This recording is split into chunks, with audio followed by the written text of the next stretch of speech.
Osmancito Podcast.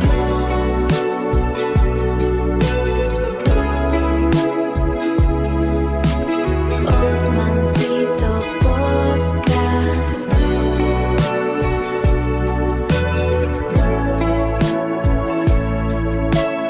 Osmancito Podcast.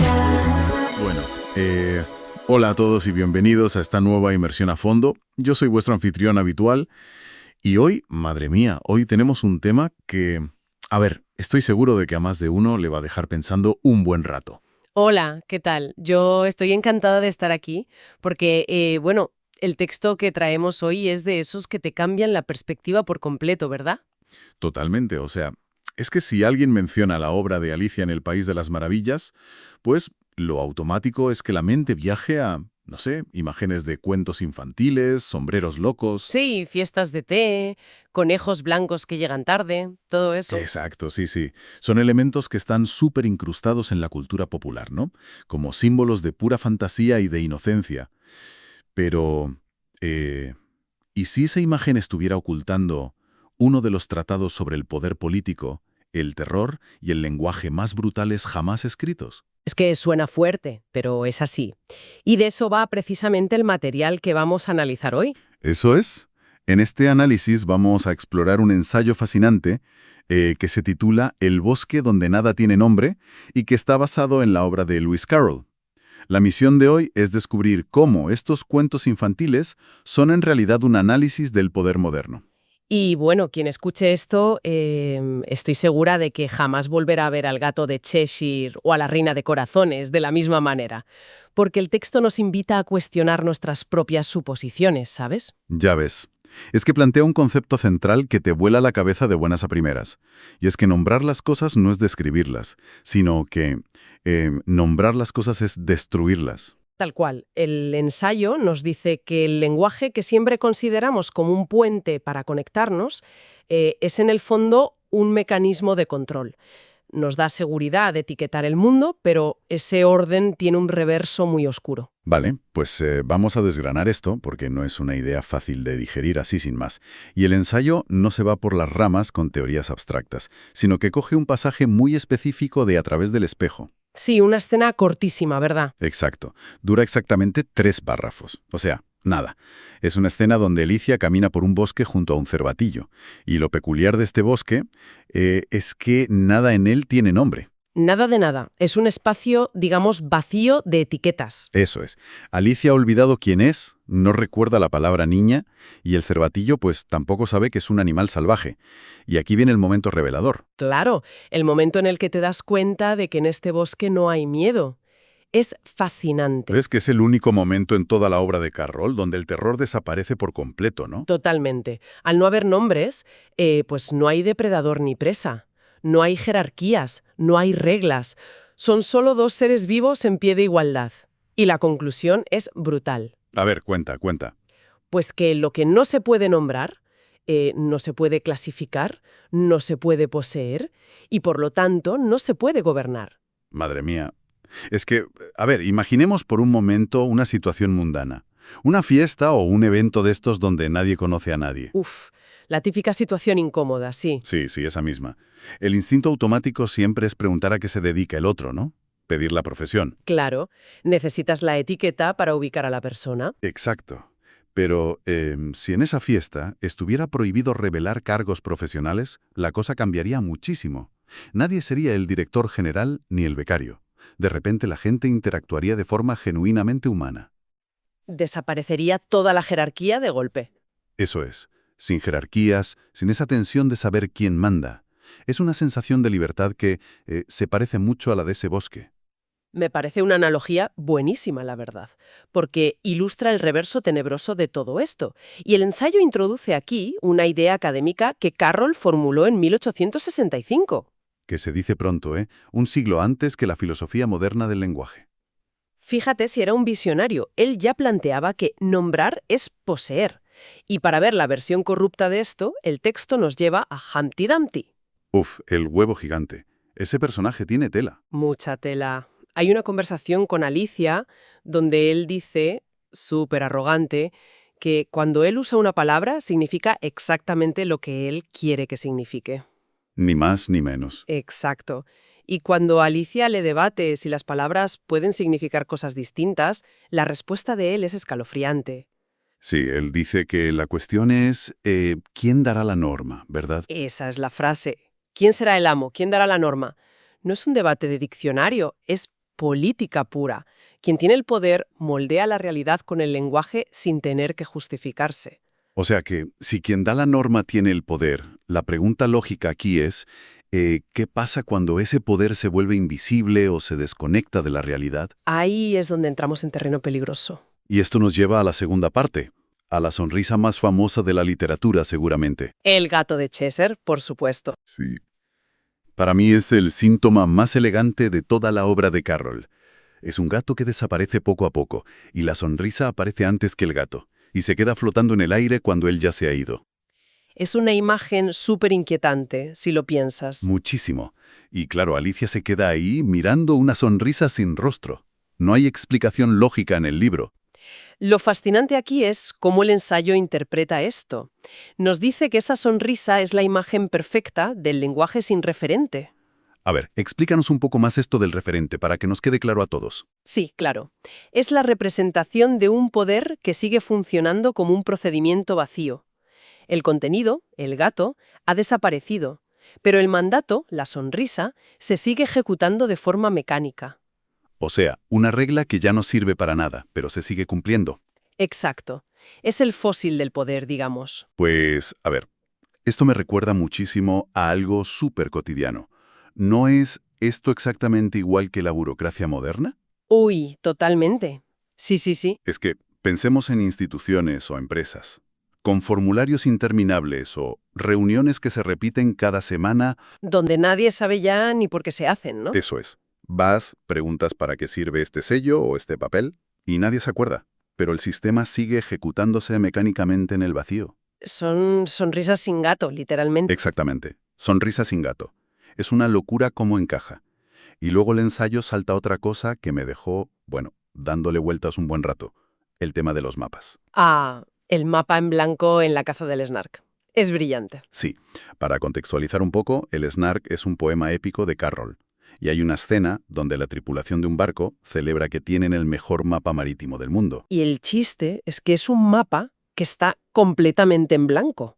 Un papel vacío, sin costas, sin islas, sin indicaciones, nada de nada. ¿Y por qué celebran esto?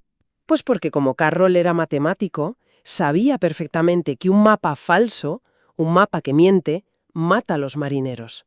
Claro, te dice que hay un puerto seguro y te estrellas contra unas rocas. Eso es. Un mapa en blanco no miente sobre costas que desconoce.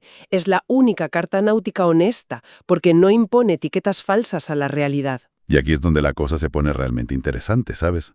Porque navegar sin mapa suena súper romántico, la aventura pura hacia lo desconocido. Tiene un punto poético, ¿sí? Pero la trampa es que navegar con un mapa en blanco no te lleva a ningún lado, o peor, te lleva a un sitio que no tenías planeado. Y el ensayo concluye que quizás ese sea el único destino que merece la pena en la vida, fíjate. Sí, suena bien, pero Carroll nos advierte que encontrar lo que buscamos en ese mar desconocido tiene un precio letal, de hecho. Carroll no te deja con finales felices, desde luego. Para nada. Y esto nos mete de lleno en la tercera parte del análisis, el destino del panadero en este poema del Snark. Uf, el clímax del poema. Es un momento durísimo. Sí. A ver, el panadero busca a la criatura desesperadamente. Por fin la encuentra, se planta frente al Snark, grita, «¡Es un Snark!» Y, de repente... Se desvanece en el aire. Exacto. Desaparece sin dejar ni un solo botón de su chaqueta. Puf, aniquilado. Es que lo aniquila el propio acto de nombrar aquello que ha encontrado. Es diferente al gato de Cheshire. ¿En qué sentido? Pues que el gato deja la sonrisa de forma deliberada. Es el poder dejando su huella. Pero el panadero es la víctima del lenguaje. Claro, al ponerle la etiqueta al Snark, se acaba todo. Sí. Al nombrar lo desconocido, destruye las infinitas posibilidades de lo que podría ser. Lo encierra en la jaula de la palabra. Y al hacerlo, destruye la esencia de su búsqueda. Por eso desaparece. Pero a ver, yo aquí tengo que hacer un poco de abogado del diablo porque ¿No es esto tremendamente pesimista? Bastante, la verdad. O sea, encontrar lo que buscas y nombrarlo te aniquila directamente. Parece que el lenguaje sea una fuerza destructiva sin remedio. Es que si conectamos esto con una perspectiva más amplia, que es lo que hace el ensayo de forma magistral, vemos lo que realmente esconde la obra de Carroll. El dolor personal del autor, ¿no? Exacto. El luto por el crecimiento de Alice Liddell, la niña real que inspiró los cuentos. Ah, claro, el paso del tiempo. Sí, el ensayo argumenta que la infancia es ese bosque sin nombres del que hablábamos al principio. Es un territorio epistemológico que es inaccesible en la edad adulta. A ver, traduzcamos un poco lo de territorio epistemológico para que nadie se nos pierda. Sí, perdón. Digamos que es la forma pura en la que un niño percibe el mundo, sin etiquetas rígidas. Todo es posible. Vale, entiendo. Pero luego creces. Y el mundo real te coloniza con el lenguaje.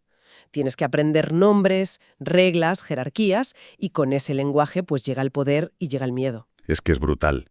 El panadero desaparece porque, igual que un adulto que consolida su realidad, pierde irremediablemente el paraíso de lo innombrable. Totalmente. Es la tragedia de crecer en el fondo. Y el ensayo empuja esto hasta sus últimas consecuencias filosóficas, porque menciona el sueño del rey rojo. Ah, otra escena mítica de A través del espejo. Sí. Alicia encuentra al rey rojo durmiendo, y le dicen que ella es solo un sueño de ese rey. Y claro, ella entra en pánico pensando, si el rey despierta, yo desaparezco. Y Carroll nunca resuelve esa duda. Lo deja ahí. Que es para volverse loco, la verdad. Es que el ensayo usa esto para hablar de ontología y política. Ontología. Palabras mayores. Bueno, básicamente la filosofía de qué es real y qué no. El texto dice que preguntarse quién sueña a quién es exactamente lo mismo que la pregunta de Humpty Dumpty de quién dará la norma. O sea que decidir qué es real y qué no lo es un acto de poder absoluto.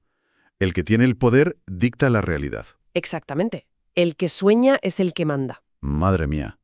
Es que esta imposibilidad de huir del lenguaje y de retener la infancia es lo que convierte a la obra de Carroll en un acertijo sin solución. Y eso, curiosamente, nos lleva al último punto del análisis, a la virtud de lo irresuelto. Sí, la cuarta sección. Esto me encantó, porque saca a relucir el acertijo más famoso del sombrerero loco. El del cuervo y el escritorio, ¿verdad? Ese mismo. ¿En qué se parece un cuervo a un escritorio? El sombrerero lo suelta en medio del té y lo fuerte es que Carroll nunca le dio una respuesta original. Era un sinsentido deliberado, un rompecabezas vacío. Eso es. Y sin embargo, los lectores se volvieron locos enviando cartas con posibles soluciones. Generó más respuestas que cualquier otro acertijo con solución. Esto plantea una pregunta importante, ¿eh? ¿No tienen acaso más vida las preguntas abiertas que las resueltas? Pues, a la vista está que sí. Una vez que resuelves algo, le pones la etiqueta y se acabó la magia. Exacto. Como el mapa con las rutas ya trazadas, te obliga a seguir un camino. El ensayo señala que llevan 160 años de crítica literaria intentando responder si el lenguaje lidera o atrapa. Y nadie ha podido cerrar la pregunta. Porque no se puede. Y el autor del ensayo afirma que esa resistencia a ser descifrado es la definición exacta de una obra maestra. Pero, ojo, que el propio ensayo tiene una trampa final increíble. Y el autor lo confiesa en los últimos párrafos. Es una metaironía brillante, la verdad. Resulta que el autor dice que su texto es una trampa porque, para hablar de la grandeza del bosque sin nombres, ha tenido que nombrar la palabra bosque 17 veces. Claro, no le quedaba otra. Ha caído en la trampa del lenguaje para poder hablar del problema del lenguaje. Es como intentar explicar el silencio a gritos, ¿no? La herramienta destruye lo que quieres estudiar. Es una paradoja inevitable. Pero, a pesar de esto, el autor dice algo muy bonito al final. Sí. A ver, entonces, ¿qué significa todo esto al final? Pues que si al leer el ensayo o al escuchar esta charla alguien todavía siente la magia de ese bosque, es porque algo en el interior de esa persona se ha resistido a la etiqueta. Se resistió al nombre. Hay un núcleo dentro de nosotros que no se deja clasificar. Exacto. Es una resistencia interna al control. Me parece un cierre espectacular para el análisis. Como resumen de valor de todo esto que hemos hablado hoy, ¿qué destacarías? Pues yo me quedo con que Carroll prometió un cuento de hadas, pero lo que entregó fue una crítica brutal del lenguaje. Y tanto. Una crítica ferocísima. El ensayo nos recuerda que la recuperación del nombre es la recuperación del terror. Fíjate cómo termina la escena del bosque. Cuando salen de allí, El cervatillo recuerda de pronto que Alicia es una niña humana. Una etiqueta. Le pone la etiqueta en la cabeza. Y en cuanto lo hace, huye despavorido. La palabra invoca el miedo automáticamente. Es súper triste, pero muy real. Y creo que conectar esto con nuestro presente es inevitable. Uf, totalmente. Hoy más que nunca, diría yo. Es que vivimos en una era donde la norma es clasificarlo todo. O sea, estamos obsesionados con etiquetar cada recuerdo, cada foto en redes sociales. Las biografías, donde tienes que poner en 3 palabras quién eres. Eso es, tienes que administrar cada aspecto de tu identidad para encajar en una caja. Y este análisis, en el fondo, es una invitación maravillosa a valorar los espacios de nuestra vida que dejamos sin clasificar. A dejarnos ser sin tener que definirnos constantemente, ¿no? Exacto. A dejar zonas en blanco en nuestro mapa personal. Es una reflexión que da para mucho. Da para muchísimo. Así que, bueno, para despedir el análisis de hoy, me gustaría dejar en el aire una idea, un pensamiento provocador para que quien nos escuche le dé una vuelta a solas. A ver, dispara. Inspirándonos en todo esto, si hoy te quitaran tu nombre, tu cargo profesional, tus etiquetas y tus mapas vitales, todas esas cosas con las que te presentas al mundo, ¿serías capaz de caminar por tu propio bosque sin sentir miedo? ¿O serías tú quien huiría despavorido de ti mismo al no saber cómo llamarte? Madre mía, tremenda pregunta para cerrar. Ahí lo dejamos. Muchas gracias por acompañarme hoy en esta inmersión. Gracias a ti, ha sido un placer desgranar todo esto. Hasta la próxima. Y que tengáis un buen viaje por el bosque. Osmancito Podcast.